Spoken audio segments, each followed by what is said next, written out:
Welcome to Awake to Oneness Radio. I am Caroline Chang, your host. The mission of Awake to Oneness Radio is to inspire the world to awaken to the universal truth of oneness. Science is now teaching us that all life is energy, and that energy is interconnected and interdependent.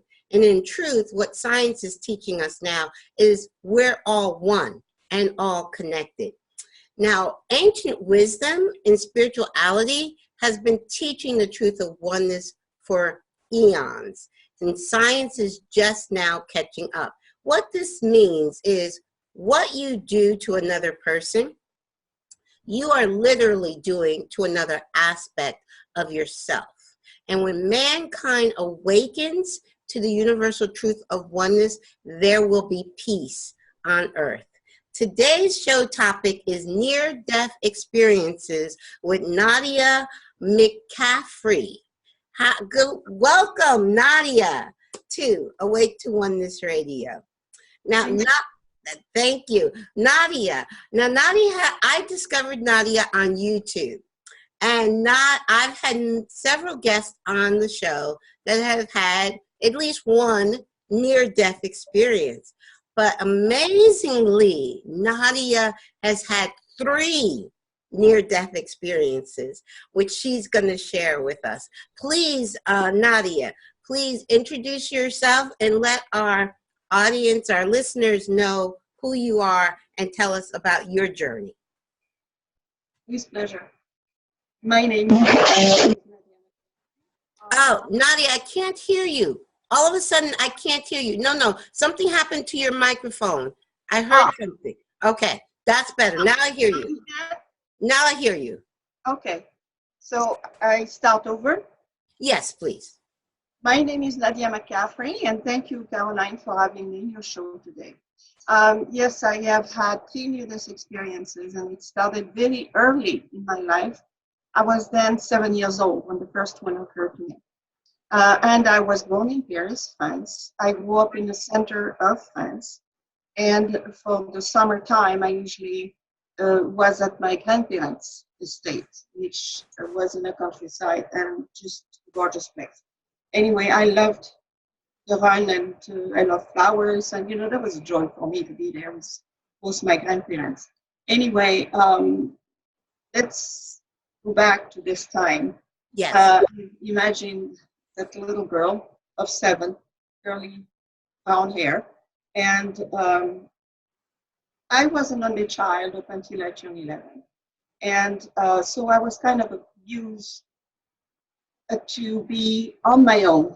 And I, very early in life, I started to exercise my way of thinking, my inner peace, everything. I discovered things on my own pretty much. And I was, of course, very curious about a lot of things. But this first near-death experience happened there July 7, 1952. And it was a bright summer day, gorgeous. One thing that I was determined to do this day was to pick up a bouquet of flowers for my grandmother. Okay. So I was running down the meadow, and the house was actually standing on a hill. And I was running down this hill, and then on the side, my left, running down, was a huge field of wheat. Wheat was actually taller than I was then. Okay. And I wanted to reach some beautiful bright red sweet pea to make, you know, for my grandma. So that was my goal. So I ran down, and I stopped when I faced the wheat because, you know, it was like a forest. So, but I just kind of put my head down and ran into it. And then I was stopped hiding my ocean. I closed my eyes and I looked down, and here was an asp. What? Say that again? An asp. Snake. A snake. Okay. A viper. A viper. Okay. Okay. I understand that better. Yes. It says the asp is the snake who basically killed Cleopatra. And we know up until then that they were in Africa, North Africa, but with cargo ship and so on, they were gradually over the centuries taken to Spain and the south of France. Okay. But people know they were there, but they never thought that they would be that far up, because that was the middle. Anyway, the point is that I looked down and I saw this viper staring at me, ready to strike. And I know, as a 7-year-old, I look at this shape, the eyes, the everything. I know this was this. I know, to me, this was representing the end. And I was frozen. I couldn't move. And suddenly I felt a huge pain on my left ankle. And I stood there and I just saw the snake waving and just disappearing. So the snake bit you and then ran off. Yes. Okay. And it bit me first, of course. Right. It bit you. You felt the pain on your ankle. Yes. It was horrible pain, very, very painful. And I started to scream. That's all I could think of doing. My lungs, really loud, as loud as I could. And then gradually, I thought, I can't stay here. My grandmother's kind of far. She won't hear me. So I started to climb back up and toward the house.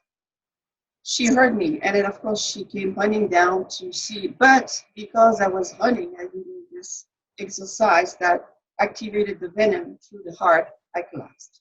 Right. Because, just from a medical standpoint, instead of staying still, the poison wouldn't have moved. But you're 7 years old. I understand, of course. We were all, not even at 7. If I got bit today, I love, like you said, you love nature. I love nature. I love taking nature. But if I saw a snake, I just freak out. And the first thing I would do, even if, that even as an adult, that if you run, the poison is being pumped through your body even quicker. But of course, that's the first thing anybody's going to do is run. Well, yeah, that's what I did. Yeah. Anyway, she came to me and she looked, and the only thing I could tell her before passing out was, une vipère m'a mordu. And then she got it immediately. She picked me up. She put the garrote on my upper leg, and then she took the bite and tried to press out some of the venom. But I had so much motion, physical motion, that it was too late. So she picked me up and just ran to the house, put me down on a chaise lounge, and then she ran for my grandfather, because it was 1952. 1952, yes. A phone, just that World War II was just ending. So not everybody had a phone then. And my grandfather didn't even come to see me, just jumped on the back and disappeared to the end of the village to find a phone and call the doctor. My mother was working with a doctor, but that was in a closer, about 13 kilometers from the house. Okay. Now, Nadia, it is a little hard to hear you. I'm not sure. I think you're talking loud enough. Just come a little closer to the computer. Okay. Yes. Okay. Like that? That's better. And just talk as loud as you can, but without screaming. I just want the audience the listeners to hear, especially when you start describing your near-death experience. It's just, you're from France, which is a beautiful country, and you have an accent, so it's hard to hear. Okay. All right. It's not going to leave me soon. Anyway. That's okay, so going back to the house, my grandmother put my body down on a chaise lounge, and then got busy with my grandfather to do whatever they could to reach my mother and then for a doctor to come. I was passed out, but before passing out, I started to throw up. And throw up and throw up. It was just horrible and painful. And then I went back into, I lost consciousness. I just went into a coma. And the coma lasted 10 days. So when without knowing then, I ended up in my grandmother's bed, which was on the first floor. And everybody was around me. I heard voices at one time. And I was told later that 2 of the doctors came, but after 20 minutes, it's too late for a child. Mm-hmm. So they were basically debating if it was still time to give a venom, anti-venom, uh, which was discovered by Pasteur, scientist, and the vaccine has to be given in the abdomen. Okay. So they were talking back and forth, and one of them, I was also told details later, said that it didn't matter. They had to try to give it anyway. Okay. So when exactly when agree, but they did the vaccine anyway. They did give you the anti-venom anyway. Yeah. One Okay. day. Okay. And of course, after my mother came, there. But that lasted 10 days, like I said. So you were in a coma for 10 days. Yes. Now, the whole time, were you at your grandmother's house, or did they ever take you to the hospital? Oh, no, that was 1952. Forget the hospital. Okay. Okay. Yeah, and it's not like here, okay? Again, it's after World War II. Physical war right there, okay? Just so it's different situations. Okay. Yeah. So, yeah, when I was in that coma, I found myself lifted from my body, just completely above my body, watching down on it. I didn't like it. I was not interested by the body at all. My left leg, which was the one that was tied by the snake, was actually 3 times its regular size, like a tree trunk. Right. I look at that and I say, what is that? I didn't even hardly recognize myself, and I was just attracted somewhere else where the light was. This enormous, powerful, bright light that I had to go to. And so I just did. And in the middle, in the center of this light, was this beautiful, powerful light. She looked at me, and we didn't have to talk. She just transmitted a long, long message. And she went like this at one time, because all I wanted to do when I saw her was to curl and get in her arm and just be there, like a baby. This was the place that every single one of us has been straightforward dream of. This is love. This is peace. This is everything. I only was there once in that particular space. Okay. She came to me twice. The message was the same, pretty much. But the second time, she extended in explaining, because people thought I was going to die.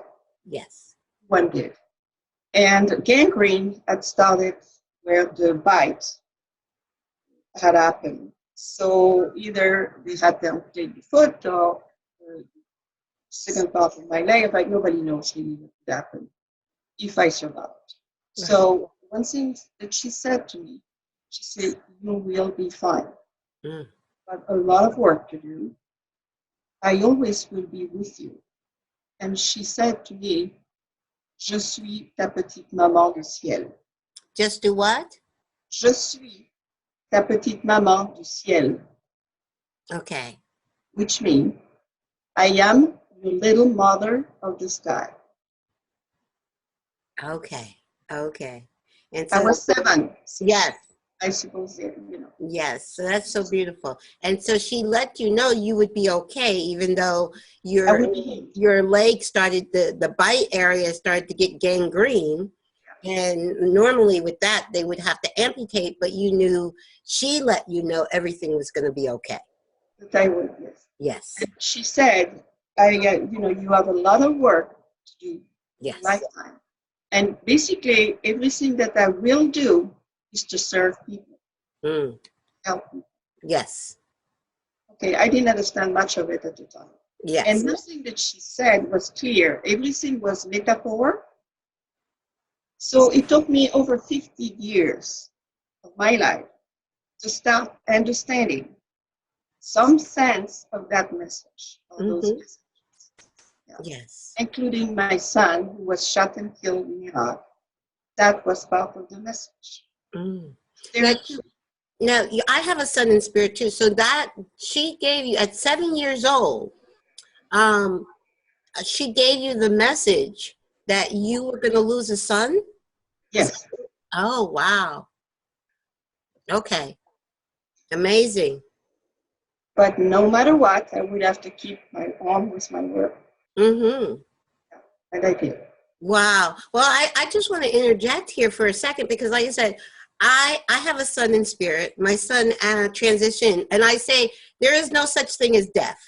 So my son transitioned. He was 29 years old, and he transitioned 4 years ago. But I was at peace the moment of his transition because I knew he and I had this soul agreement.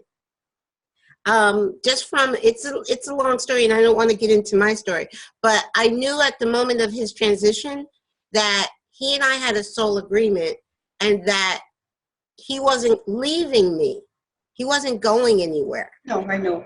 And so that's amazing. And I know at 7 years old, you didn't understand all these wonderful messages that you were being given, but that's amazing to know that you're going to have a son and your son is going to transition before you. And know that, before it happens. That's Yes. amazing. Way Yeah. before. Yes. And Patrick was like me. Because I come from a line of healer. My grandmother, the one that was there for me when I had this snake eye, she was a healer. She would use her hands, apply her hands to heal them, but also herbs and plants and trees. So she taught me part of that, especially with the plants. Mm-hmm. But she never did pass on to me the healing with hands and hands-on with me. And I asked her why. One day when I was growing up, I said, "Why don't you just explain to me how you do this?" I was curious, And she said, "No, I won't, because you already know. Okay. There'll be time for you to use it. You will know." Okay. Okay, so now let's get back to that first near-death experience. So you were in a coma for 10 days, and a lot of people didn't think you were going to live. No, But no one did. yeah, you get this amazing messages. Let's go back to that. Okay, well, like I said, the messages came, and after the 10 days, I opened my eyes, and I just woke up, basically. And everybody was a little bit bananas, running around and laughing and whatever. I remember that. I said, "Why are they so excited anyway? What's going on?" Because you woke up. Yes. Yeah, yeah. And then, of course, this whole message and vision and presence of this wonderful human being, of light. She had the physical appearance of a human being, but she was so much more than that. Mm-hmm. She was us with whatever we can only dream or try to explain. I never could make 100% of sense of this experience. Right. But I feel her. I always felt her very closely. Right. Very close to me, even now. Mm-hmm. So when she said to me, "I always will be here for you, with you," I thought as a child that every time I think of her, she would appear to me. And I Right. would be back into this space, this wonderful energy, light, and love. Well, that's not what she meant. So that kind of concluded my first experience. And then I was raised in a big part in a Catholic private school, Okay. France, and I was there when I was 4, and I got out of there when I was 18. Okay. So I went back to school with the sisters, and after my experience, I was horrible. Nobody could control me. I was becoming like another person. and because I know when people told me that this and that and what have you, and I know it wasn't true. I know it wasn't like this. And so I would argue constantly, even with the priest. So the nuns and the priests had Oh, a hard time with you. very, Yes, very, I yes. understand. I almost started a fire in the attic one time. Hmm. I was punished. Yes. And then they sent me to wipe up spider webs. And then I thought it was really horrible and boring and everything. So I lighted a torch, glass, and I'm going to burn it. So burning all the spider webs started a fire. Oh my goodness. I controlled the fire, okay? I stopped. I wouldn't go down without leaving it like this. But boy, did I get in more trouble. You got in a lot of trouble. Yeah, the Mother Superior, and that was a couple of years after. She called me into her office and she wanted to hear from me why I was different because I didn't respond like the children do. And so I just trusted her and I just openly talked to her. I was hesitating to tell her about any of this experience because my grandmother told me, don't ever talk to anyone about what happened to you. People will think you're crazy.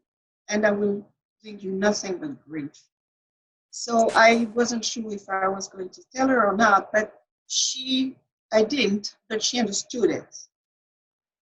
And then she said, oh, this is interesting because something like this happened to me. Wow. And then, of course, I was very excited. So I described Ma Petite Maman du Ciel, how she was and how she appeared and everything. And we both cried to that. So she held me for quite a while. And she said, I understand now. Yes. She died shortly after from cancer. Okay. But I think she already was into another dimension partly. Okay. And the connection that she had with me was very special. Mm-hmm. Yes. So beside being infernal and herbal, pretty soon I turned to be 17. Yes. Okay? She's exactly 10 years later. And by then, everything was easy for me. I could studying people starting to be interested with men, boys, the usual teenage. Right. Love to draw and paint. I didn't have to study art for things; they just came to me. So basically, I was bored. The only thing I wanted was to go back with her. Right. I did not find her. I did not see her, and this was a very bad punishment, very strong punishment for me. So I thought, if I can't, if she won't come to me, well, maybe I can go to her. And I thought, well, let's see, I was in a coma, so I was close to death. If I do something, take pills maybe, do something to bring me back in a space close to where I was, well, maybe I have a chance to see her again. Right. So I didn't look any further than that. It did not occur to me that suicide was what I was talking about. Right. But all I wanted was that you wanted to see her. Her, yes. Right. I understand. So it's not like you were consciously thinking, I want to kill myself. Oh, no. Right. You were consciously to travel. Right. You were consciously thinking, I want to see her again. And when I saw her, I was almost dead. So, you wanted to figure out how to see her again. I understand. That's the deduction that I made. Yes. For myself. So I did that. I waited until nobody was in the house. It was a huge house. Mm-hmm. And so there was a kind of a pantry, but this house was almost 400 years old. Okay, so the ceilings are about 3 times what they are here in this really very wall. high ceilings. Yes. Yeah, and then you had fireplace where you can walk into. Right. So I climbed up the ladder, and they were my grandmother, great-grandmother, keep putting their apothecary drugs, medication, whatever, way on top. So to get to access to that, you have to go through a ladder. Okay. And that was for me, so I wouldn't get to it. So, so I got a whole bunch of bottles and whatever, took everything down and look at it and say, okay, well, I don't even know what that is, but I'm going to take as much as I can swallow so I can't miss you. So and I did that until I lost consciousness again. And but when after I passed out on my bed, because I know what would happen, so I was on my bed. One of my school friend, came to the house and was returning a book. This is her boyfriend actually, and I didn't respond, so she came up to my room and she found me. She called her boyfriend, and both of them dragged me from the bed by my feet and dragged me down the stairs to the first floor by my feet. By your feet. I was black and blue from my head. Right. From down your head. Yes. And up they drive to the hospital in Vichy, which is 13 kilometers from. Oh, we lost sound a second again. Come a little closer. I think it's just the way you're moving. Sometimes you cover the mic. Okay, speak now. Let me hear. Okay. Yes. 13 kilometers was the hospital from the house. Right. So, they wheeled me in immediately. Okay, so they were starting to pump my stomach, vital sign, the usual things that happen when you get into, right. So that really didn't interest me. So I left my body just about immediately and saw everybody pumping, messing, with my body, whatever they were doing, oxygen, and I just took off. I was attracted by one part of the ceiling. Was this? I couldn't see the light, but there was this attraction. So I floated to this, and I just didn't hesitate. I just went into it.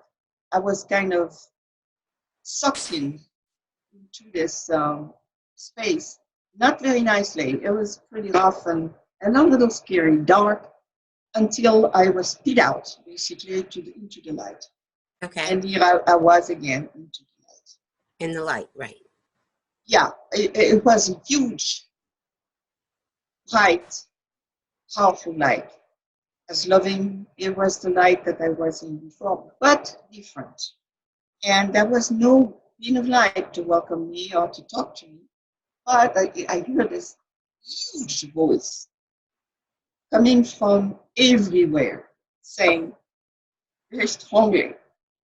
And I feel like to argue with anybody. I'm very argumentative about everything and everyone. I don't care who, if I don't agree, I will argue. And I couldn't argue. This voice starting to tell me, you have not even begun your work yet. You need to go back. Okay. No choice. No choice on stay. Go back. Boom. No argument. I couldn't. Okay. So from there, I had to find my body, which wasn't easy. Okay. I found it. I knew where it was and everything, but you had to get in. Yes. That was a painful process. I finally did it because I didn't want to do it too, probably. And the gurney was then pushing the hallway. I was not in the main room, emergency room anymore. They had pushed the gurney by the door. Okay. Because they thought I was dead. Okay. My heart stopped, physically, clinically stopped. Wow. So there was a nurse crying there, and I opened my eyes. She looked at me and she started to scream. Because they had given up on you, and then you open your eyes. Okay. Yeah. Okay. So, I was again, and I was not happy to be there. You weren't happy being back. No, not at all. So after this happened, I very clearly understood that I had to let go things the way they're supposed to unfold and not press any point. It doesn't work. And try to go back without being accepted. Right. Well, I guess not. I'm not going to do that again. Right.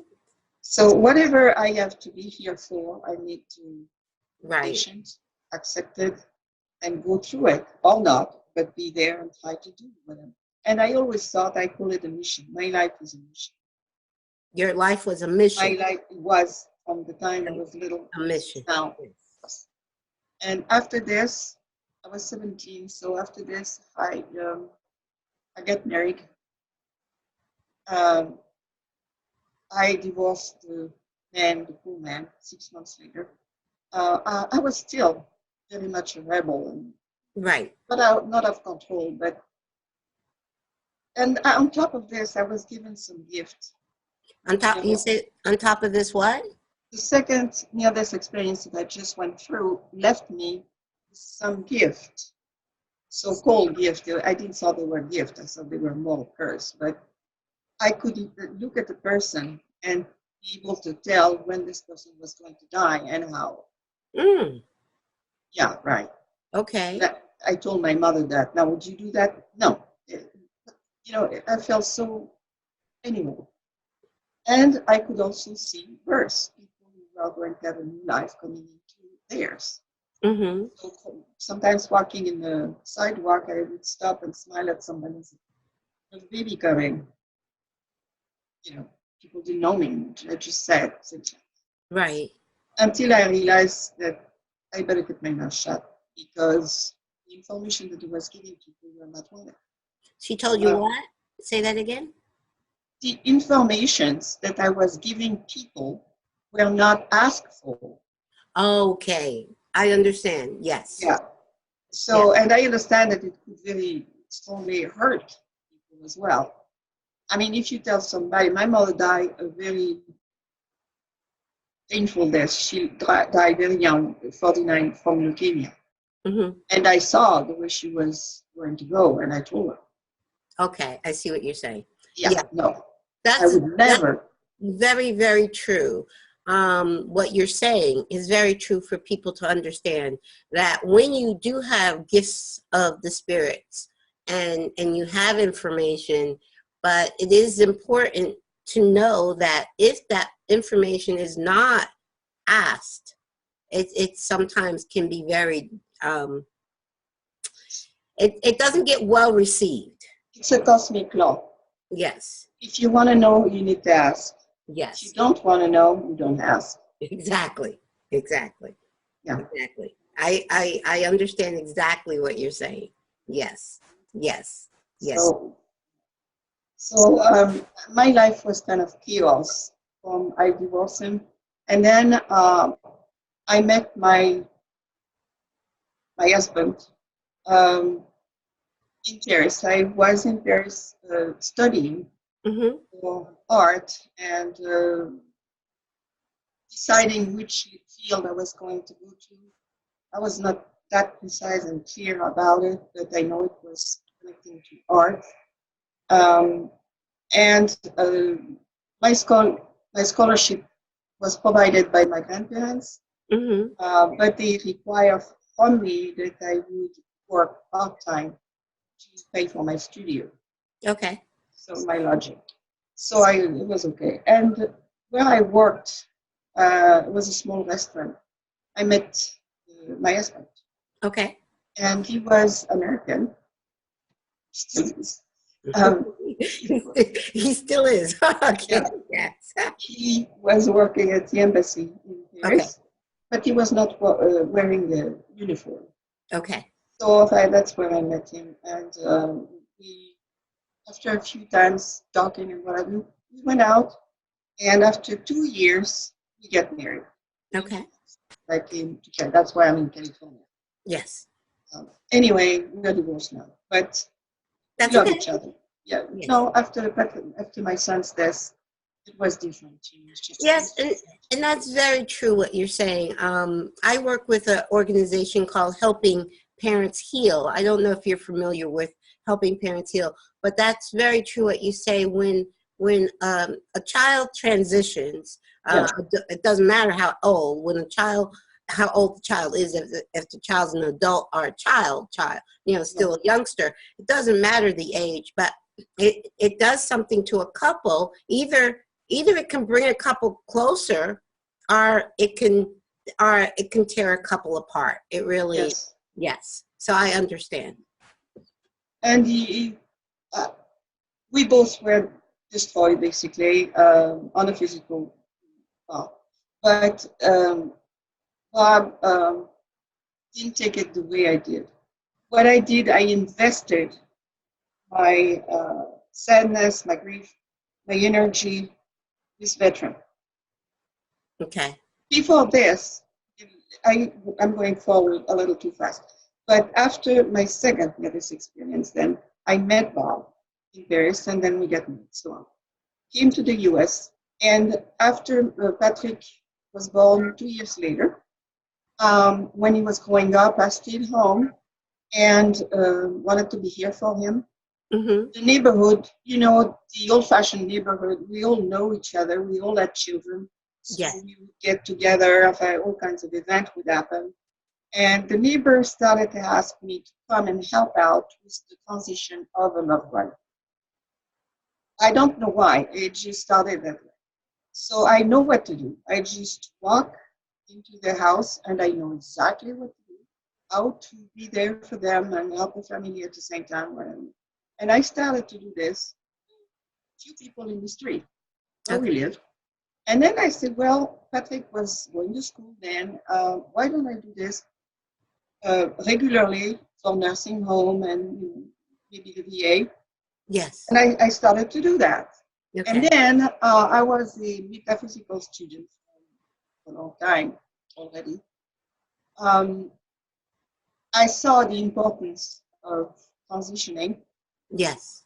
And worked with a group of people, including Elizabeth Kubler-Ross.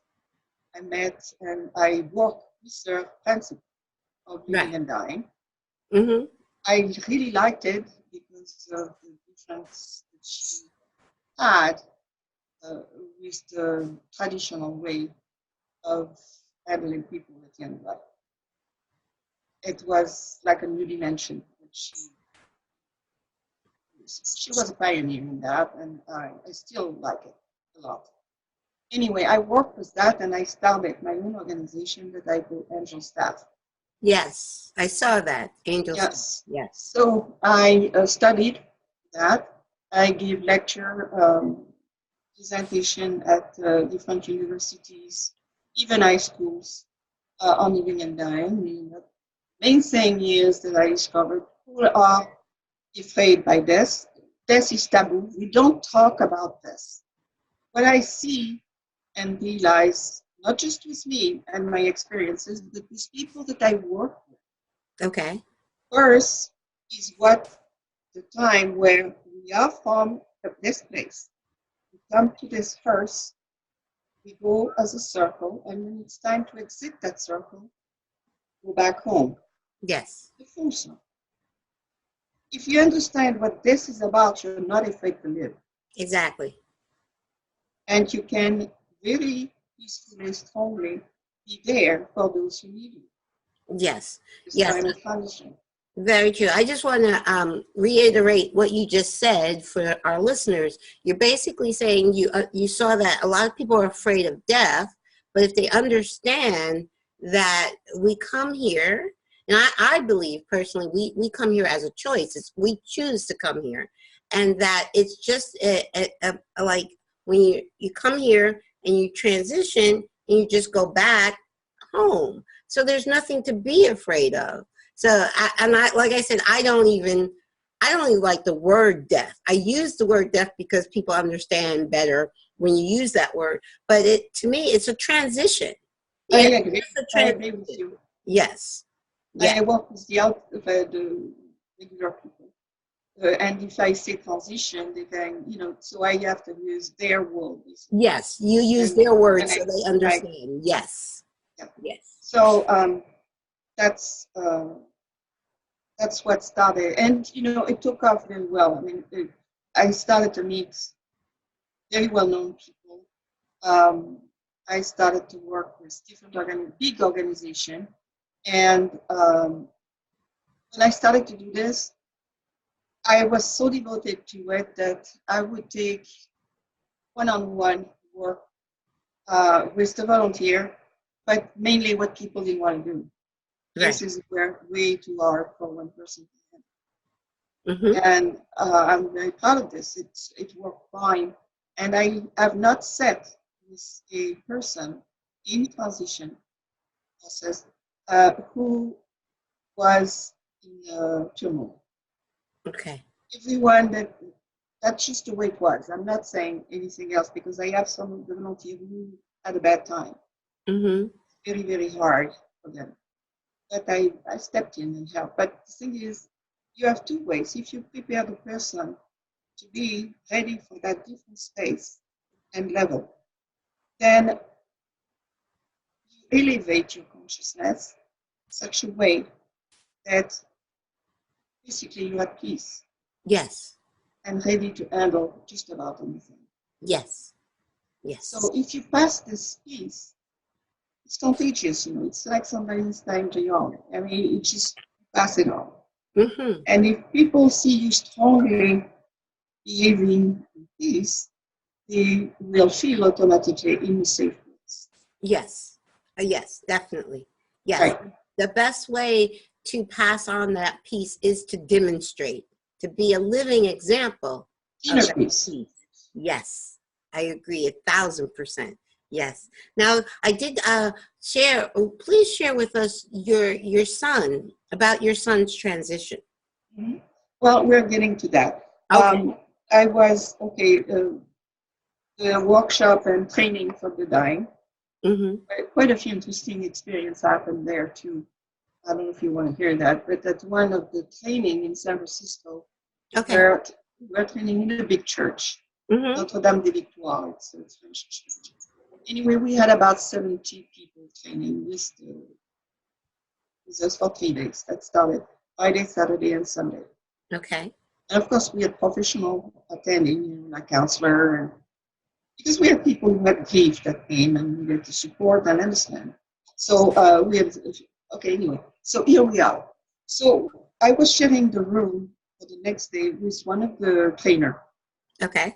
And she never been to San Francisco or didn't know San Francisco. She wanted to see the lights, and so somebody took her for a tour.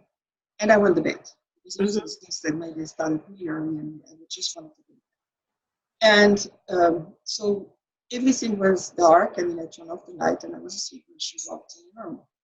And then she backed up against the door and started to scream. I didn't hear her. I did not hear anything. And she looked at me, and above me was this being of light.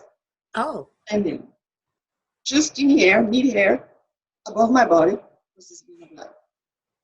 And she just sat there. She was afraid at first, and then she tried coming closer. She became curious, poked it, talked to it, being with the shapes. She was there, but she couldn't understand. She started to cry, and she said, "Why aren't you talking to me? Who are you? What do you want? What are you doing on our bed? What are you doing?" Right. And it just disappeared. Okay. She didn't go to bed. She just she fell asleep crying on the floor next to my bed. Okay. I woke up in the morning and I said, "What are you doing?" Oh, she said, "You're not going to believe this. I have to talk to you. I have to talk to you." I said, "No, I don't have time. I have to shower and we have to go to the training. I can't talk now. We'll talk later, okay?" And that went on pretty much the whole day. She tried talking to me the whole day. Okay. I didn't have time. People came to me, And I was driving home and she was on the phone. I didn't answer my phone. And she left a message for about half an hour describing what happened to her. And at the end, she said, "I'm never going to talk to you again." She did, of course, but she was upset that she couldn't communicate. Right. And anyway, you can imagine the emotion she went through. But things like this do happen even now. Okay, this is something that I have to learn how to live with. I have learned that. Right. And when something out of the ordinary happens, Mm-hmm. I don't. It's okay. Right. I know. Yeah. And Patrick is around. Patrick has been to the light and back, and this is part of one of the things that he said before dying. He said, "Mom, I always will be around you and around all of you. Yes. If you need me, right. I'll be there." Yes. And yes. Yes. But how we die, The day he was shot 8 times and killed in Iraq, I was in 29 Palm, which is desert, Mojave Desert, beginning of it, near a marine base. Okay. A friend of mine, elderly person, lived there, and I actually helped her move Okay. this house in 29 Palm years ago. And she called me saying, Nadia, I'm ready to leave. Before leaving, I want to see you. So I drove 8 hours to come and see her. And 11 o'clock, the moment Patrick was shot, I was climbing a 10-foot fence in the back of the house because somebody gave me the wrong key. I couldn't open the front door. Yes. I know the back door was open, but to get in, I had to climb the fence. When I was on top of that fence, sitting there, it's the desert, so it's pitch dark. Yes. And the stars are like diamond, you just yes. I see a huge green light, like a funnel a little bit. And it just stood there for a while. And I had this huge pressure on my chest. Pressure where you can't breathe. Something that's weight. But you know what I'm talking about. Some pressure that doesn't leave you. Yes. It still is here now and then. Not as strong, but anyway, I saw it and I knew immediately something had happened. Yes. And green to me saw healing. Somebody else. Green meant what to you? Healing. Healing. Yes. Okay. So my deduction was somebody has transitioned or healed. But when I had that strong pressure, I know that it was directed to me. So I got off, came into the house, and the cat was there, knew me, was very gentle cat and everything, but that day she was impossible. Okay. And wouldn't let me touch her. She was just impossible.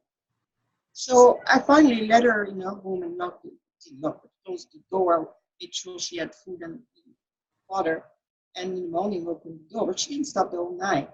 Okay. So early, I went to the hospital to stay with Françoise, who's my friend, and she knew Patrick. And I was there for maybe half an hour, and I was massaging her legs. Her legs were very swelling, and I had some oil, so I think it was lavender that would help, her go through this. And we were talking, and my cell phone rang. So I answered, and I walk out of the door in the hallway. It was my daughter-in-law, and she was hysterical. She was I couldn't understand her. I know something had happened, definitely. Right. But I could not figure out what she was saying. Okay. So I just said, sweetie, please give the phone to somebody. I can't understand what you're saying. So she did, and an officer picked up the phone, and he said, ma'am, I'm sorry to say, but your son, Patrick Ryan McCaffrey, was shot and killed multiple times, and killed at 11:45. I don't exactly remember what happened, but I grabbed that phone so tight, and then I dropped on the floor, and I curled up like a fetus. Yes. And I must have been screaming. I don't remember that. But it was a hospital, so everybody kind of gathered around me. Nobody touched me, though. Right. For some reason, people just didn't touch me, tried to pick me up or anything, and just let me. And I opened my eyes and said, and I just walked to Françoise and I say, Françoise, Patrick has been killed. I have to go. Yes. Now, what day was this? What date was this? It was June 22nd, 2004. 2004, June 22nd, 2004. Okay. Yes. And how old was Patrick? Patrick was 34. 34. He was not a military uh, career. Patrick worked in a corporation in Palo Alto for 13 years. Okay. And then the 9/11 happened. Yes. And he went bananas. He went crazy. I have to do something. I have to do something. You know, and he enlisted. He He enlisted. enlisted with the Guard. Mm-hmm. Why the Guard? Because the Guard are supposed to be here to help us at home. Right. That was his goal. Right. But then we know the rest. I mean, the Guard were deployed federal aid to Iraq first. And 2 months later, he was shot and killed. Mm-hmm. Yes. But that's what happened to my son. And I know. Right. He told me. Yes. And not just that, but before the night before he was deployed, we sit together and talked.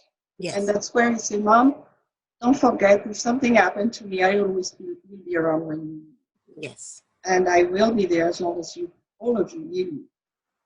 I know that. Yes. And my daughter-in-law, my granddaughter was 2.5. His And daughter. she was 2 Yes. years old, yeah. Mm-hmm. Her and her dad were inseparable, always together. And Jeanne said that they were sitting on the bed with her dad. And at that time, she was into The Lion King. You know, The Lion King, watching The Lion King movie, 10 times a day. And that night, she grabbed Patrick behind the neck and wouldn't let go. And when you have the passage on The Lion King where he's killed, and it's basically he's betrayed by his brother, basically, and it's an ambush. Yes. She grabbed so strongly on Patrick and said, Daddy, that's you. Daddy, that's you. Daddy, that's you. Mm. And he kind of ran out and came to me. And I said, Patrick, remember, she's a baby. Yeah, she's 2. She doesn't know much, and maybe she knows more than we thought. Yes. But I didn't want to say believe that. they do. Yes. Children know, especially at that age, they know a lot. Yes. And she has the gift. She can heal too. Yes. Anyway,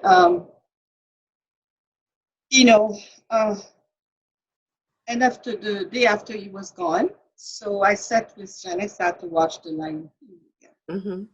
And then she grabbed onto me, the same place, and said, Come on, that's my daddy, that's my daddy. Yes. Yes. And he came after, actually, the day of the funeral. Okay. He came to her in the backyard, and I saw him too. Oh, wow.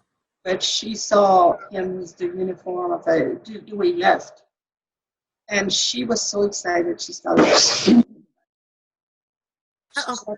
Something just happened. Sometimes I hear this like scratching noise where your mic is. I don't know where your microphone is, but sometimes there's a scratching noise. So just repeat what you just said. You said that Patrick came and you saw him the day of the funeral and your granddaughter also. Yes. Okay. Everybody was at the house ready to go because we had, excuse me, the celebration of life first. Mm-hmm. And then we were going to bury him in Oceanside, which is 8 hours drive from where we were. So everybody was getting ready to leave. And Janissa was playing in the backyard with Lucky, the dog we had. Mm-hmm. That was Patrick's dog.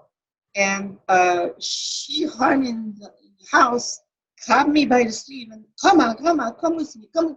Daddy's here, Daddy's here, Daddy's here. Is he going to stay with us now? Is he going to stay? So I came out with her, and I looked. I couldn't see Patrick, but I saw where he was standing. Okay. It was the shape of his silhouette, was very clear. Yes. And New Mexico or Texas, where it's really, really hot in the summer. Yes.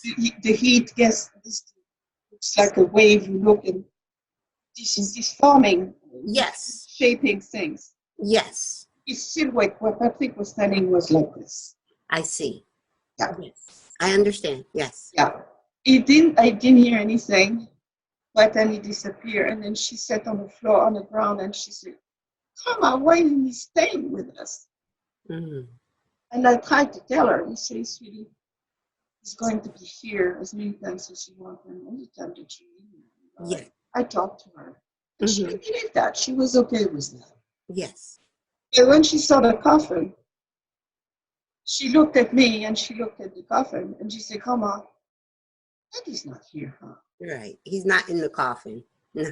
No. Right. I said, "No, sir, he's not." Yes. Yes. Yeah, and she had blocked some of the things. And now she's 17. And Now she's 17. she's Oh. 17 and she's remembering now. She needs to have details on it. Mm-hmm. Yes. So this is one of the things that we're doing.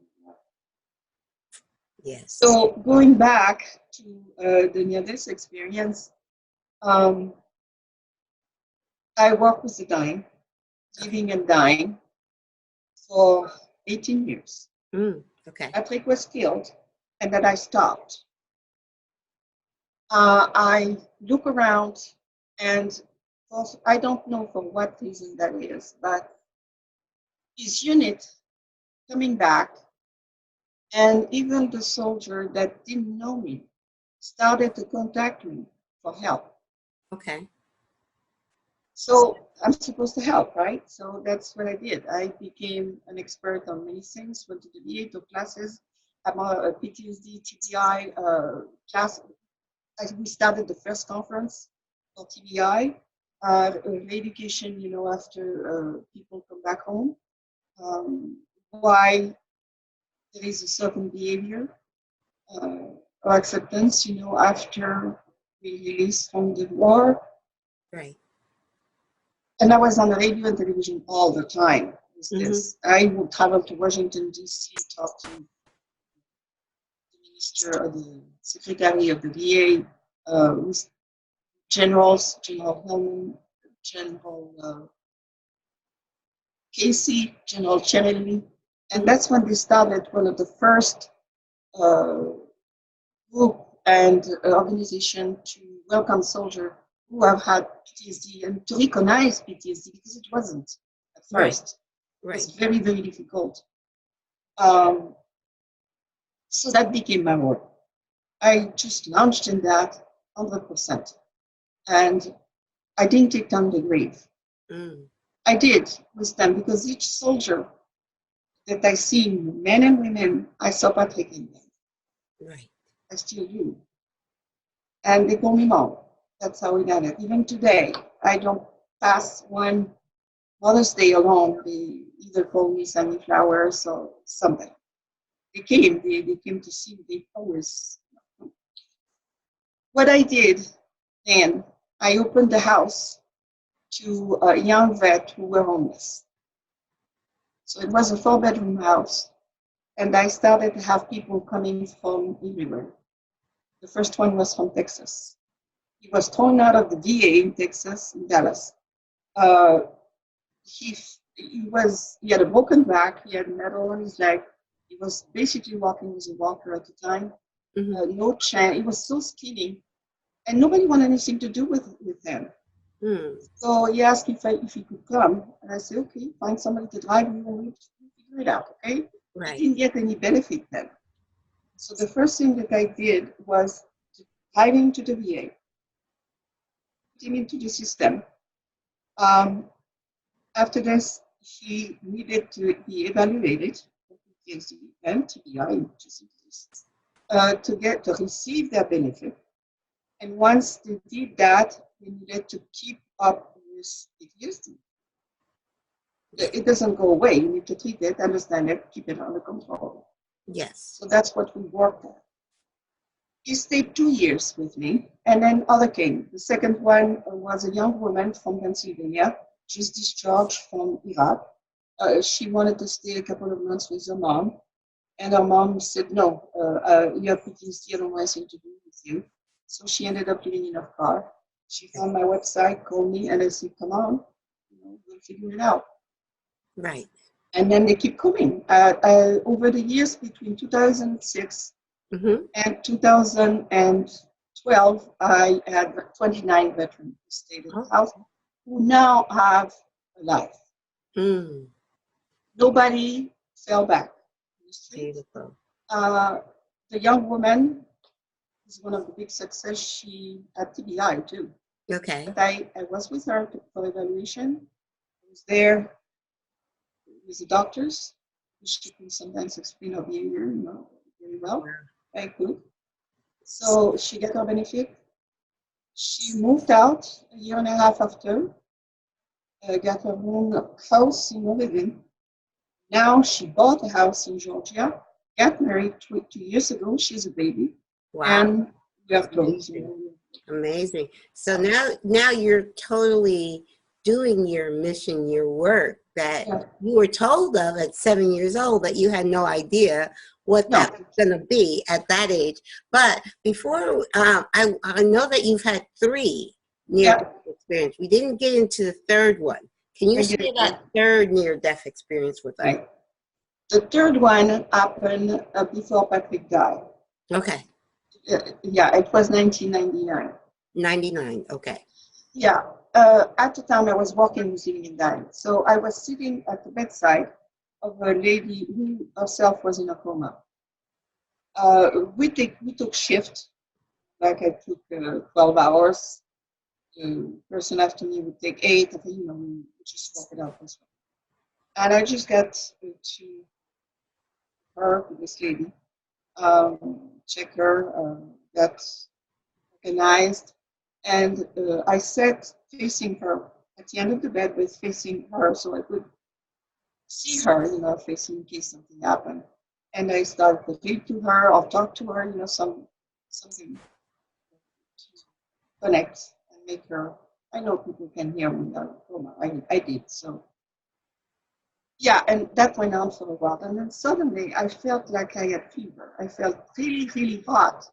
Okay. And dripping, just, the sweat dripping over my face. My clothes started to get wet. And I took my vital sign. It was way up there. It was really, really high. And I just let it be. I couldn't leave her. Right. So I was sitting in a green armchair facing this lady. And I just closed my eyes for a while, just grabbing onto the chair, say, okay, stay here. Don't, to myself, don't go away. Right. And I felt like I was taking off.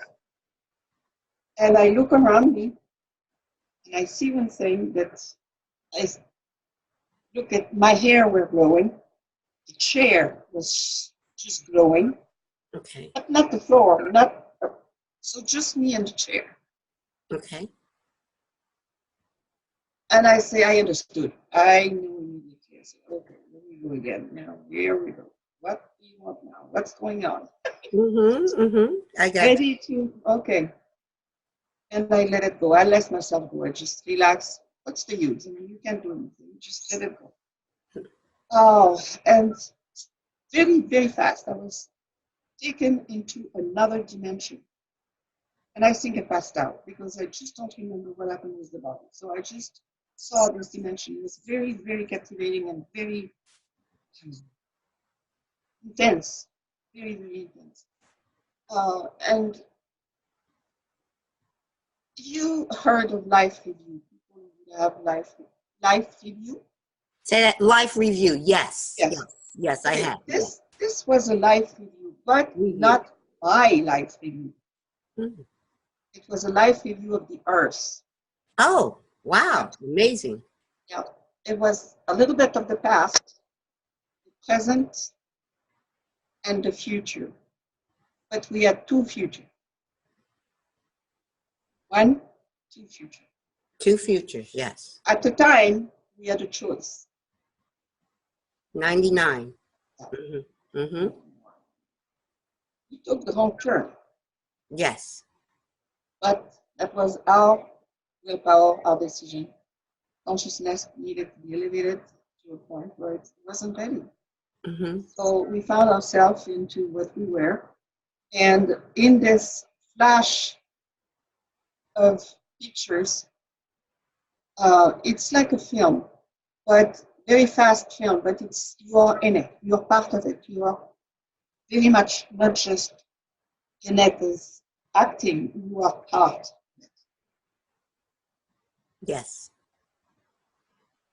The energy, your energy is in it. So you just can't, you have to escape. And I was watching all of this. I was part of it, definitely. And why was I there?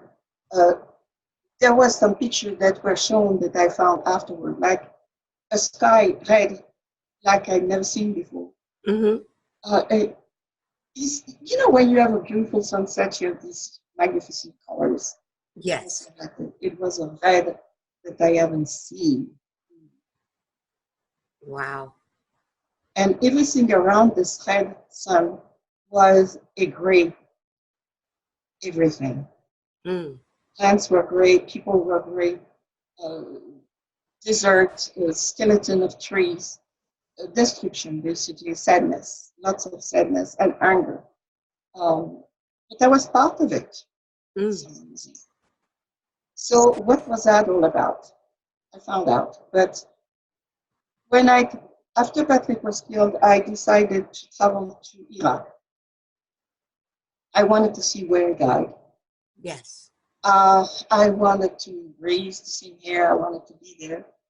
And I wanted to meet some Iraqi mothers that had gone through the same thing that I had lost either a son or a family member or sometimes the whole family. I just wanted to be able to share our pain, but also to try to make sense out of it. Yes. That was my purpose. Yes. So I did.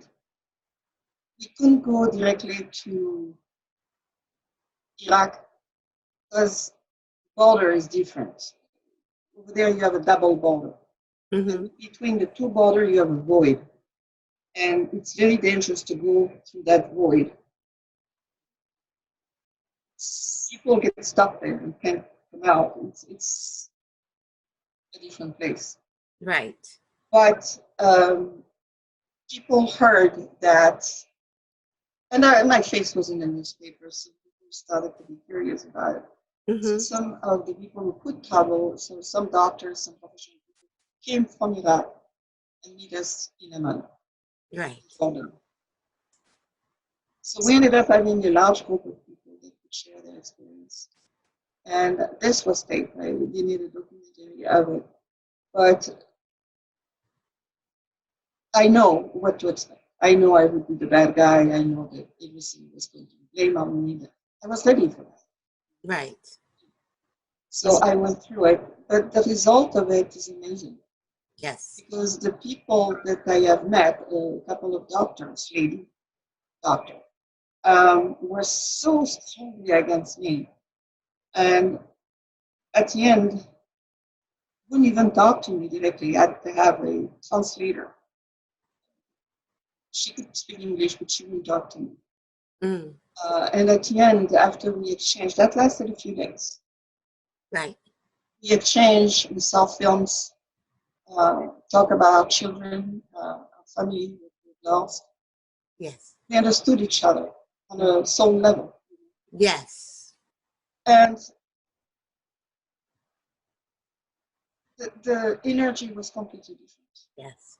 Well, Nadia, I want you to share, because I'm sorry, the only reason I say we're running short of time because I teach piano lesson and I have a student.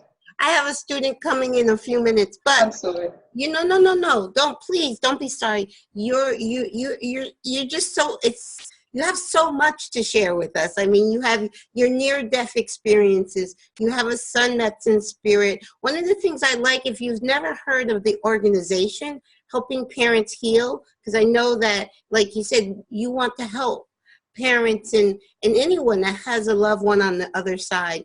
An organization that I'm involved with is called Helping Parents Heal. I'll send you the link to them if you've never heard of them. Yeah, they're an amazing organization to be a member of. But I want you to share how our listeners can follow you and contact you. How can our listeners find you? I have multiple websites. I am on Facebook, of course, Nadia McCaffrey. Just Nadia McCaffrey. I have 10 pages on Facebook. But if Okay. you go with McCaffrey, you find me there. My son too. I have Patrick McCaffrey Foundation, one word.org. Okay. Yes. This is the work of the soldiers. Okay. And I'm part of IANS, the Okay. International Association for Near Death Studies. Yes. I have also a couple of pages, northcaliforniaIANS.org. Okay. Mm-hmm. Nadia, if you put my name, multiple things will come up. Right. And then If they Google your name, yes, you have done so much. You have so many, and you have the angel staff. There's so much, and because that's how I found all your information. And what I always do is put those links under the interview, so everyone will be able to find you. But thank you. So this has been such an amazing conversation. You have so much to share. I could probably do 2 or 3 shows with you just alone. So we will keep in touch, okay? Okay, well. Okay, where did you go? Okay, all right, you're back. I wrote a series of articles with the guidepost.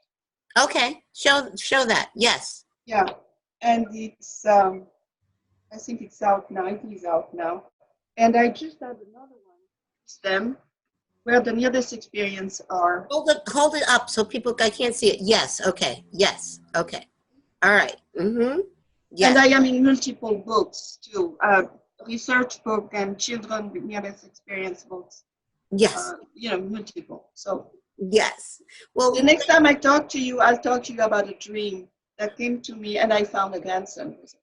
Oh, definitely. Well, we're going to schedule another show together because you're a wealth of information and inspiration. So we are definitely going to schedule another show together. Sure. Okay. Thank you so much. I so appreciate you being my guest. And this has been amazing. So I will definitely keep in touch with you and we're going to do some more together. Okay. Thank you so very much. Okay. Okay, you too. Thank you. God bless. Namaste.